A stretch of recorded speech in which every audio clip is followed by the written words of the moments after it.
Good day, ladies and gentlemen. Thank you very much for joining us. We welcome you to the Great Zimbabwe Show, the show where we talk everything Zimbabwe. In this episode, we are focusing on the 2018 general elections. So today I'm joined by Francis Gondo, a political commentator and analyst. Francis, welcome to the show. Okay, so Francis, tell us a bit more about yourself, how you got into politics and your background.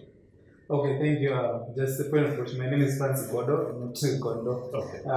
My passion is really about Zimbabwe. I'm passionate about Zimbabwe, and I'm passionate about transformational leadership. And because of that, I've always found myself being interested in what's happening in Zimbabwe as a citizen of Zimbabwe, and that's why I'm involved in politics at any level possible. So I provide leadership, and I'm passionate about transformational leadership, passionate about Zimbabwe and Zimbabwean politics. That's why I'm involved in the politics. When did you come through to South Africa, and what made you choose to say, okay, now I'm leaving Zimbabwe, I've had enough of Zimbabwe? I only arrived quite recent, last year in October, because I felt that I, as a young engineer, had so many opportunities that I should be pursuing, and I felt I wasn't growing where I was, and also the economy, it wasn't functional. You get paid, but you can't get the money from the bank. Then I took it upon myself to say I'm going to South Africa for greener pastures. That's why I'm here, although we all want to be home. Okay. If a favorable electoral process or outcome, would you consider going back to Zim? Definitely, I would consider going back home, but it needs to be systematic. I can't just wake up and say I'm going back home. I will need to see what really the future holds. But a favorable victory would certainly mean that we have to go home, because we all want to be home. It's not easy sometimes to be in the diaspora, so home is always the best. Okay. In your bio, and you've referred to yourself as a chemical engineer by profession. What made you change from being a chemical engineer to being a political commentator, or do you still do both? I think politics is about the lives of people, and anything that is to do with the life of the people, it really concerns me as an individual. We always say everyone who buys bread is involved into politics. So it's not a vocation that you really need to go to school for, but it's all about the people. It's about the people. So anything that concerns the people, it affects me as a citizen. That's why I'm motivated by politics. Or I also believe in transformational leadership. So it's about the leadership, about transformation of lives, not necessarily a political vocation. So any career can take you into politics as long as it's about the people. So that's why I'm passionate about politics. Okay, so we've said in this episode we are focusing on the elections. The big day is coming tomorrow, 30 July 2018. What do elections mean for you? Are you a believer in voting, or what's your when it comes to election, what is your thought about that? I think we are all excited about the elections in Zimbabwe, and for us it's a watershed moment, and we believe that change is around the corner, and we're all excited, and I would encourage people to go out and vote in their numbers, take family, friends, and go and vote and be able to protect the vote, because that's the only constitutional means to change the government. There's no other way to change the government unless we actually go and vote. Any other means besides voting is unacceptable, and it's not the way, it's not the constitutional way. So I believe in voting, and I'm excited. These elections, they mean a lot to me. They mean a lot to me in terms of my state, South Africa, whether I have to remain here in the diaspora or go back home. So we are all looking at these elections. Okay. You talked something about the constitutionality of elections, Yes. But I saw last year in November 2017, there's evidence everyone was celebrating the removal of former President Robert Mugabe through what some call a coup, and some people don't refer to it as a coup.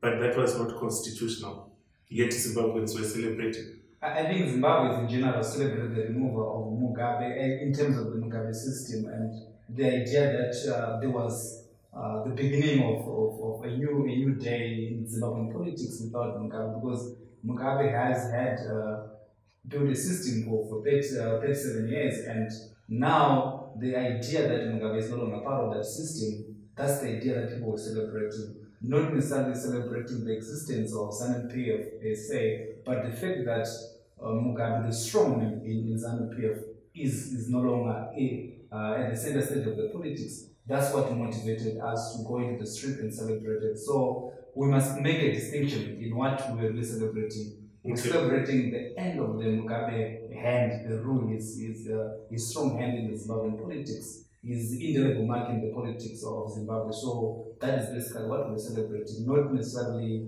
to say we still want the existence of ZANU-PF in our politics.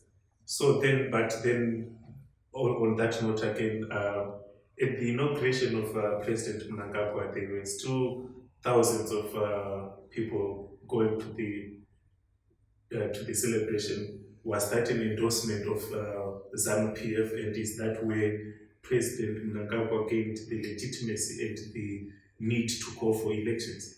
I think, in all fairness, President ED is not a legitimate president, and I think right now he's also desperate to get that legitimacy through the elections, because the November 2017 was basically a coup, although the fact that it was endorsed by the West and everyone else, maybe that's why people may not refer to it as a coup, but in all instances it's a coup. So people coming to celebrate and during his inauguration is because we were all yearning for change, and at that point the winds of change were in that direction, because we believe that President Mnangagwa might actually bring hope to Zimbabwe. Nelson Chamisa attended the inauguration because we believe that this was a Zimbabwean issue. But soon after the inauguration, that's when we realized that no, these people are still the same. It's difficult to change, because by nature, human beings, they don't easily change. They default to their natural settings when put under pressure. So after that, his cabinet was basically the same deadwood from Mugabe's cabinet. So in my opinion, we all Zimbabweans had that belief that this is our time and we must celebrate, because we thought that it might signify the beginning of a new era. But unfortunately, so far we haven't seen anything coming from Zimbabwe. Okay, but we've seen quite a number of business deals coming through in terms of the president, as well as the engagement with the West.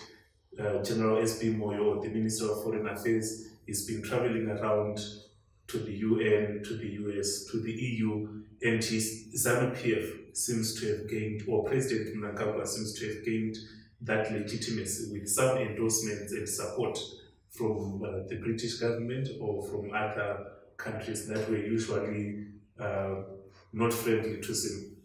I think what basically happened is the West have tried for so many years to remove Mugabe, and they had failed through the opposition to say to remove President Mugabe. And then what happened, they realized the only probably possible way to remove Mugabe is through internal revolt. And then that's why, from my understanding, you can say it's a conspiracy theory that the Western powers then sponsored the coup in a way, because after the coup, they endorsed the coup, meaning to say they were key players in that coup. So they believed that we can only transform ZANU-PF through an internal change, as they supported the coup and supported ED. That's why it was very easy for him to get that endorsement from the West. But we don't really expect much change from the way they're doing things, because it's still the same system. If you notice on some of the mega deals that they say, there was no due diligence in terms of the deals. They say $15 billion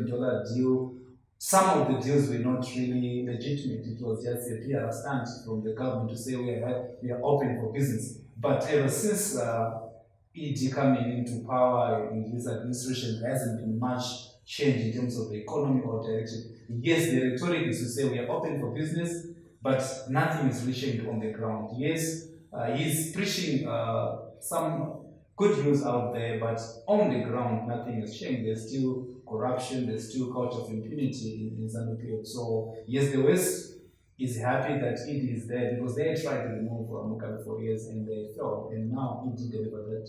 And they believe he's very soft and they can actually work with him. Okay. So we would love to hear from our viewers who are on the ground in Zimbabwe to say, Have things changed in Zimbabwe? Comment on our comment section, on our YouTube, on our Facebook, and on our Instagram pages. We now want to talk about 2018. President Mnangagwa has declared that we need to have elections. Constitutionally also, the 5-year term was almost up. Interestingly, it's a watershed election. Prime Minister Morgan Tsvangirai, President Mugabe are no longer there because they were the main faces of the elections for the past, let's say, 15 years. What is the mood now on the ground? Because it's almost a set of new players who have come into play. I think the election is quite interesting because if you look at Chamisa, is bringing hope to the people, and there's really change in the atmosphere. His rallies are quite electrifying, and you can tell that it's a new season for Zimbabwe. It's a new season in terms of politics. And he's young, energetic, and he's also very charismatic, and he has a natural connection with the crowds. And that alone is making the election campaign quite interesting, and it has been a marvel just to watch him address the people and how much the masses are so much in love with him, and then that natural connection with the people is very charismatic, and it's also quite hardworking if you look at his trainer in the gym. He's someone with strong work ethics, and we believe he's the kind of leader that we want, and also his moral standings, and we believe he's a pastor, and we understand that he obviously brings that strong moral background as well. And in terms of the economy, I believe he is surrounded by sound people. The MPC Alliance really brings the best in terms of the people that have been in the opposition for years. So we have hope in Nelson.